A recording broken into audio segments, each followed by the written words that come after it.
Hello bachcho, let's read this question. The question says a particle A is dropped from a height and another particle B is projected in horizontal direction with speed 5 meter per second from the same height. Then correct statement is.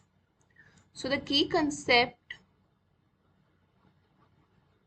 of this question is time of flight depends on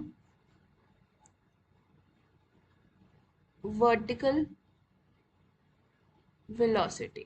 okay तो आपको इसमें दो case दे रखे हैं, particle A और particle B है. Okay so ए particle को जो है वो ड्रॉप किया गया इन डाउनवर्ड डायरेक्शन. सो उसमें इनिशियल वेलोसिटी होगी 0. Now particle B is thrown horizontally in this direction with speed 5 metre per second. Okay from the same height. So the height for two is h, for both cases h.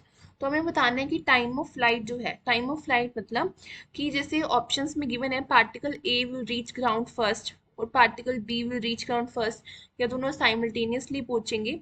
तो इस case में हमें तीनों में मतलब time of flight calculate करनी है, किसके केस में ज़्यादा होगी और किसके केस में कम होगी. उसके अकॉर्डिंग हम बता सकते हैं कि कौन सा जो है ग्राउंड पर पहले पहुंचेगा और कौन सा बाद में. Okay so in first case when a particle is dropped, so its initial velocity is 0. Okay, now given is height और हमें निकालना है t. Okay, so only relation that is given by uniform motion is v square minus u square is equals to 2jh. This is first equation. और s is equals to ut plus half gt square. Okay तो ये जो we square वाली है इसे हम eliminate कर देंगे क्योंकि हमें h गिवन है, बट हमें t और h के बीच में रिलेशन निकालना है. So here s is equals to h, initial velocity 0 plus half G T square. तो इस केस में हमारा आ जाएगा t is equals to 2h over g का root for first.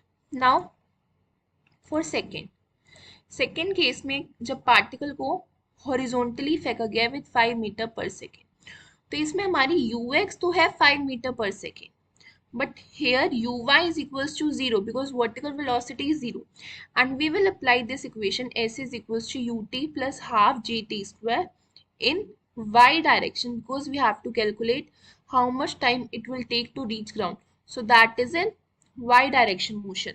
So we will only consider y axis. So s here is h, uy is 0 plus half g t square. Here also हमारा t क्या आ जाएगा √2h over g. तो हमने दोनों case में देख लिया कि जो टाइम है वो इक्वल आ रहा है, देयरफॉर ऑप्शन वो करेक्ट होगा जिसमें दोनों टाइम इक्वल हो गया, दोनों ग्राउंड पे इक्वली रीच करेंगे. So both particle will reach ground at same time. So option number C will be correct. okay but the velocities will be different, so option number C will be correct. I hope you understood it well. All the best for your future.